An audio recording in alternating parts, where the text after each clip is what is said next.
안녕하십니까. 이제 여름이 지나가는 것 같습니다. 끝까지 코로나 전염병에 조심하시기 바랍니다.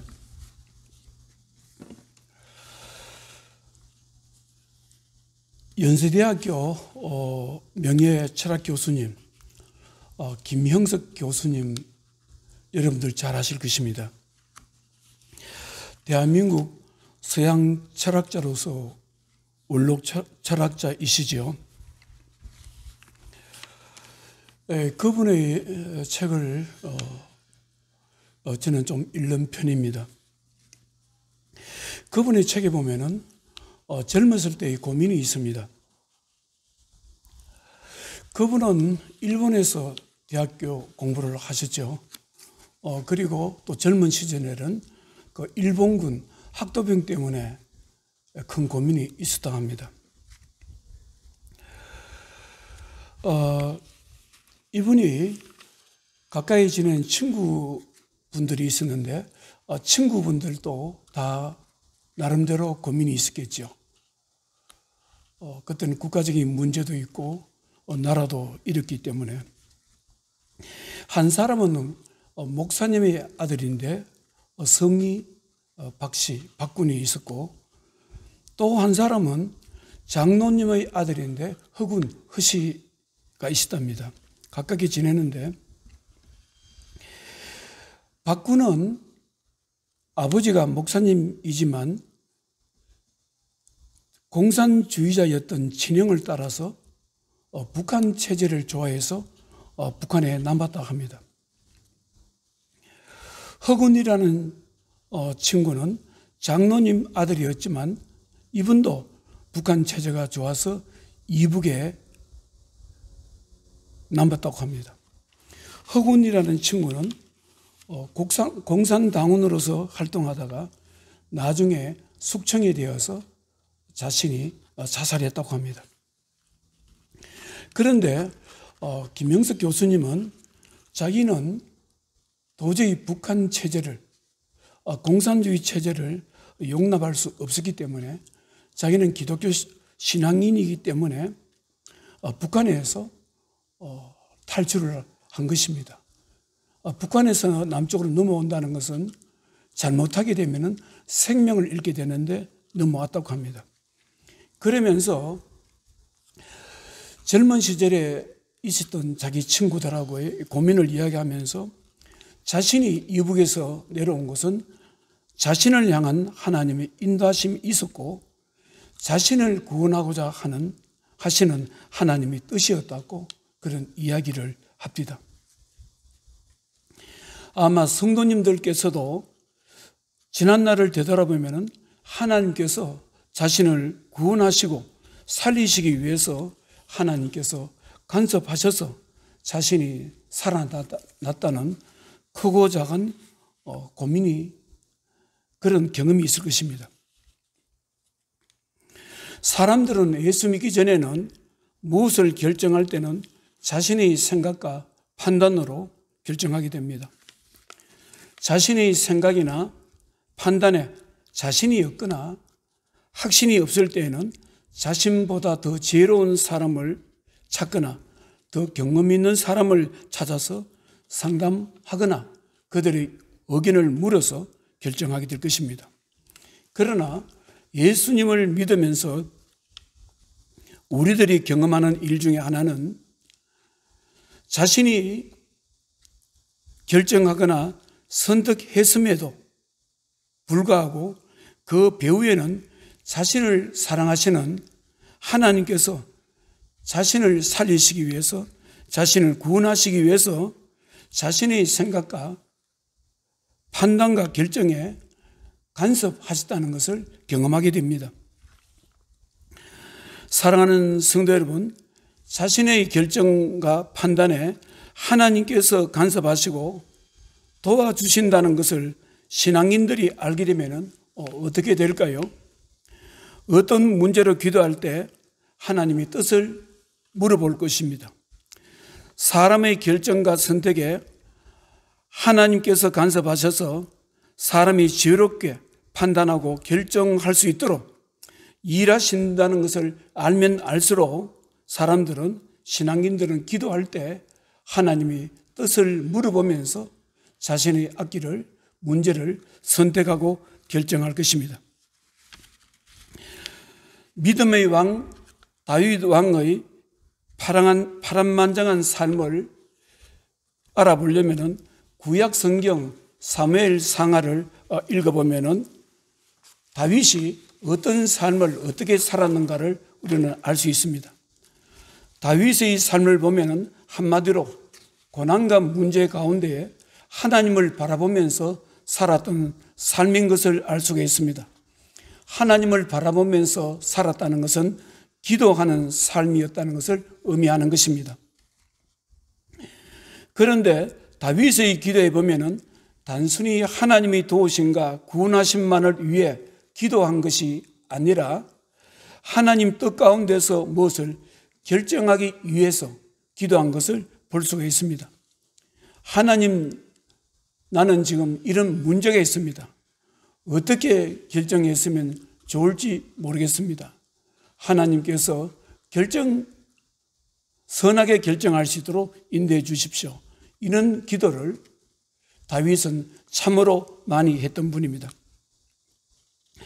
다윗이 이스라엘 왕이 되었을 때 적국인 블레셋 군대와 심하게 전투를 벌일 때가 많이 있었습니다. 사무엘하 5장 17절에 보면은 이스라엘이 다윗에게 기름을 부어 이스라엘 왕으로 삼았다 함을 블레셋 사람이 듣고 블레셋 사람들이 다윗을 찾으러 다 올라오매 다윗은 돕고 요새로 나가니라. 18절에 블레셋 사람들이 이미 이르러 러바임 골짜기에 가득한지라.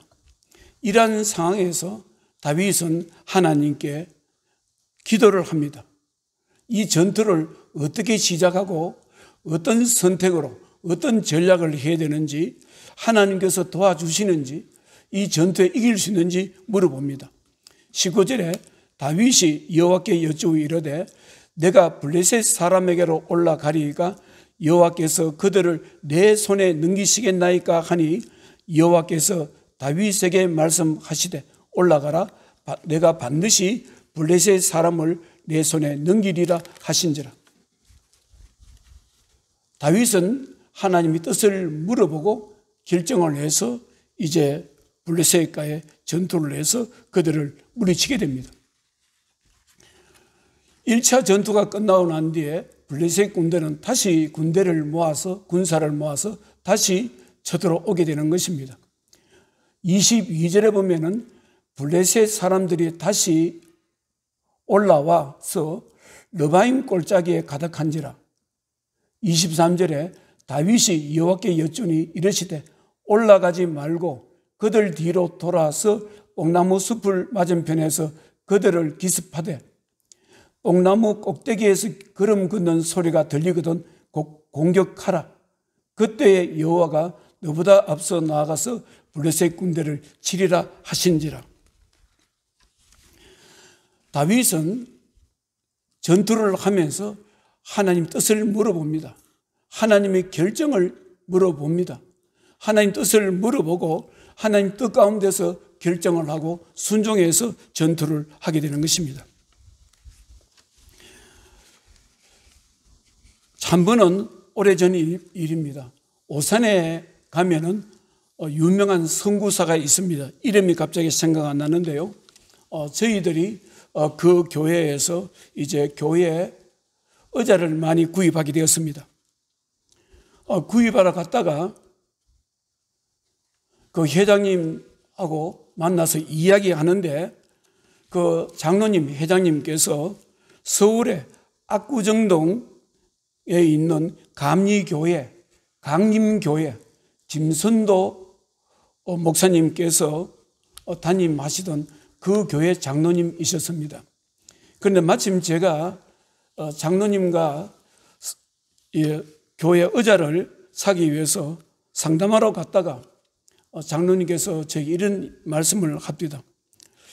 목사님, 오늘 김선도 목사님께서 우리 회사에 와서 신방 예배를 드리는 날입니다. 목사님께서도 함께 예배 드리면 어떻겠습니까? 이래서 저는 함께 예배를 드렸습니다. 김선돈 목사님하고 회장 장로님하고 저하고 또 한 분 또 성도님이 계셨습니다. 4분인가 이렇게 예배를 드렸습니다. 그때 김선돈 목사님께서 말씀하신 것이 아직도 귀에 생생합니다. 이분은 자신은 미국의 워싱턴의 어떤 조그만한 감리교회 담임 목사님을 잘 안답니다. 미국인 목사님을 아는데 그 감리교회 미국 목사님께서 이런 이야기를 하더랍니다. 자기 교회에는 그 당시에 미국 대통령이었던 클린턴 대통령, 그분은 감리교회 성도입니다. 클린턴 대통령이 와서 우리 교회에 주일 예배를 드리는데 한 번은 이런 일이 있었습니다. 겨울이었었는데 워싱턴에 눈이 너무나 많이 와서 교통이 마비되어서 혼잡할 때였습니다. 그래서 그 당시에 저희 교회에서도 성가대를 써야 되나 말아야 되나, 그래서 성가대원들 중에 참석하지 못할 사람이 있을 것이라 이랬는데 그날 주일날 아침에 백악관에서 전화가 왔더랍니다. 클린턴 대통령께서 오늘 또 예배에 참석하신다고. 그래서 성가대원에게 일일이 전화를 해서 오늘 또 대통령께서 오시니까 나와서 찬송을 하자고.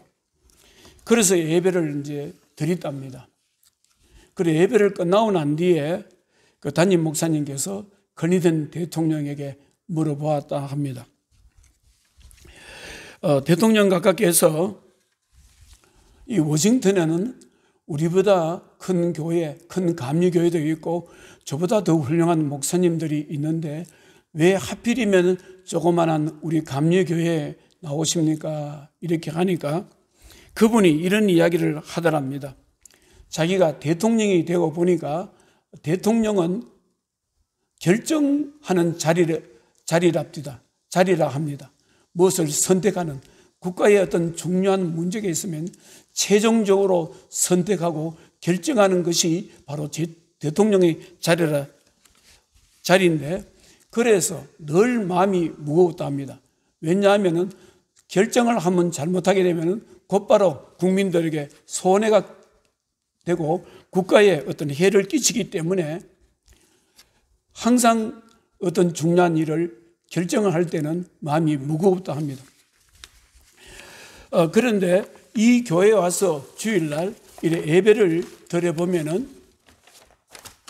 드리면서 하나님께 지혜를 구한다 합니다. 하나님, 이번에 이런 문제를 어떻게 선택하고 했으면 좋겠습니까?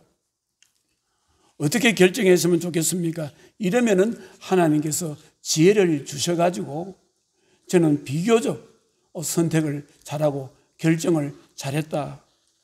그래서 오늘처럼 눈이 이렇게 많이 오는 날이지만 교회에 와서 예배를 드리지 않을 수가 없습니다. 이런 이야기를 하더랍니다. 사랑하는 성도 여러분, 우리들의 인생은 결정에서 시작되고 결정으로 끝난다고 해도 과언이 아닙니다. 결정의 연속이며 지금도 여러분들 중에는 어떻게 결정해야 할 것인가 문제 때문에 고민하는 분들이 분명히 있을 것입니다. 여러분들은 결정한 일이 어떠하다고 생각합니까? 결정한다는 것은 참으로 어렵습니다. 결정한다는 것이 쉬운 일도 있습니다. 평범한 일도 있지만 문제에 따라서는 엄청나게 힘든 것도 있고 경우에 따라서는 결정이 한다는 것이 불가능한 때도 있을 것입니다. 우리들은 문제가 발생했을 때 하나님의 뜻을 물어보면서 하나님께서 결정하시는 대로 따르겠다는 마음으로 믿음 생활을 하지만 막상 자신의 삶에 힘든 일이 일어났을 때는 하나님의 뜻 가운데서 결정한다는 것은 참으로 힘든 일입니다. 때로는 하나님 뜻 가운데서 결정한다는 것이 하나님의 뜻과는 전혀 상관없이 자기의 생각과 판단으로 결정하면서도 나 자신의 판단과 결정이 아니고 하나님이 뜻이라고 생각하는 경우가 우리들 신앙에게는 얼마든지 있을 수 있습니다. 여러분들은 이스라엘 민족의 조상인 믿음의 사람 아브라함은 자신의 삶에 힘든 문제가 생겼을 때 하나님께서 기뻐하시는 대로 분별하고 판단하는 영적인 결정력이 있었다고 생각하십니까? 아닙니다. 아브라함도 자신의 판단과 생각으로 문제를 결정할 때가 많이 있었고 그 문제를 결정함으로 자신의 삶 속에 엄청난 어떤 고통과 어떤 그런 갈등이 겪기도 했습니다. 그러면은 아브라함의 조카 롯은 어떻습니까? 아브라함의 조카 롯도 하나님께 뜻을 물어보지 않고 극심하게 타락한 소돔 땅에 들어가서 살다가 큰 일을 당했죠. 사랑하는 아내도 죽고 자기가 가지고 있는 모든 재산을 다 불타버리고 겨우 2달만 살려서 소돔 땅에서 도망쳐 나왔습니다. 야곱도 외삼촌 집에서 돌아올 때 곧바로 베델로 돌아가서 하나님께 약속한 예배를 드려야 되는데 인간적인 생각으로 세겜에 정착했다가 그곳에서 엄청난 사건이 생겼습니다.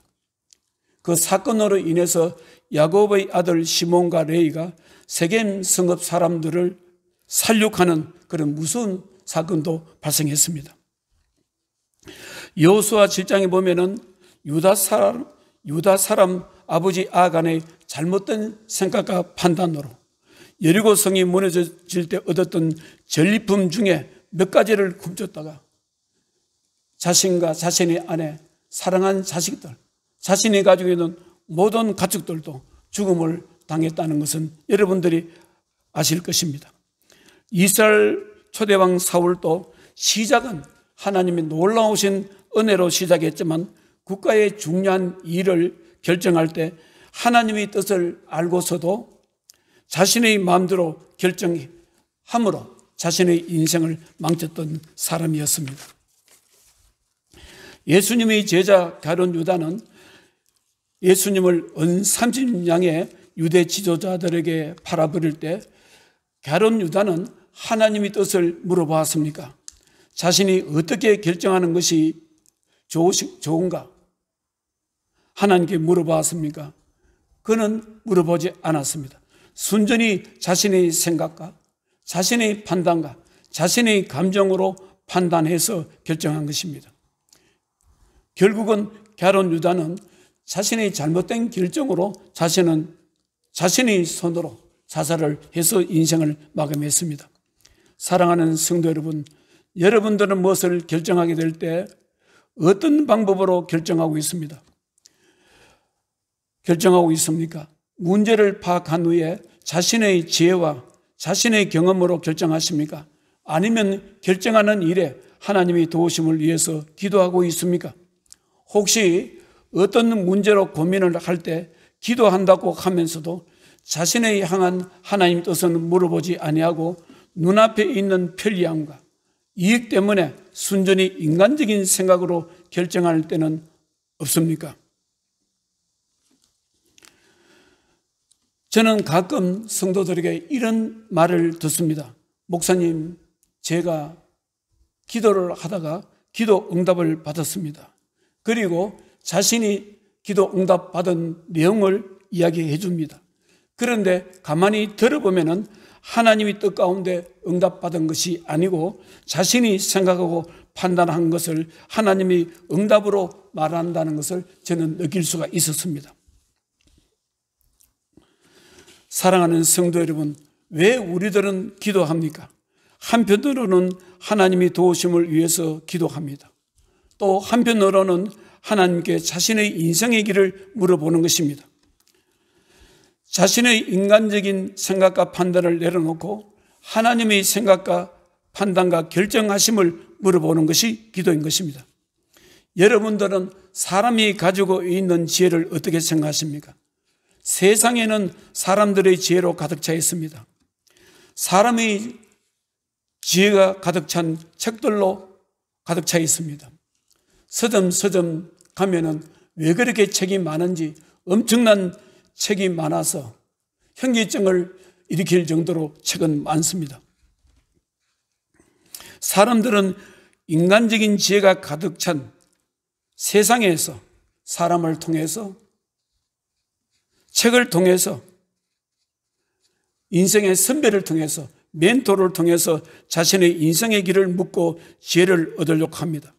그러나 세상의 지혜는 우리들 각자의 인생에 궁극적인 해답을 가져다 주는 것은 아닙니다. 궁극적인 구원을 가져다 주는 지혜가 아닙니다. 사도 바울은 고린도 교회 성도들에게 세상 사람들의 지혜는 어리석다고 말씀합니다. 고린도전서 3장 18절에 아무도 자신을 속이지 말라. 너희 중에 누구든지 이 세상에서 지혜 있는 줄을 생각하거든 어리석은 자가 되라. 그리하여야 지혜로운 자가 되리라.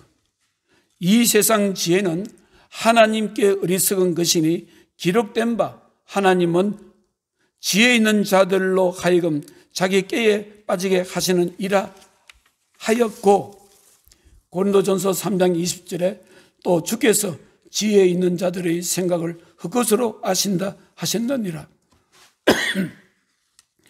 사랑하는 성도 여러분, 제가 지금 세상적인 지혜를 무시해도 된다는 말이 아닙니다. 세상적인 지혜는 다 쓸데없다는 것을 말하는 것은 아닙니다. 우리들의 인생의 문제를 결정할 때 우리들이 가지고 있는 지혜로서 해결할 수 없는 문제들이 있다는 것을 말씀드리는 것입니다. 우리들이 결정할 때 하나님께서 우리들로 하여금 하나님 뜻 안에서 결정할 수 있도록 도와주심이 우리들 신앙 인생에 너무나 필요하다는 것을 말씀하고 하는 것입니다. 사랑하는 성도 여러분, 성령님께서 여러분들의 마음과 생각을 감동시켜서 문제마다 하나님의 뜻을 물어볼 줄 아는 성도들이 될 수 있도록 인도해 주시기를 소원합니다.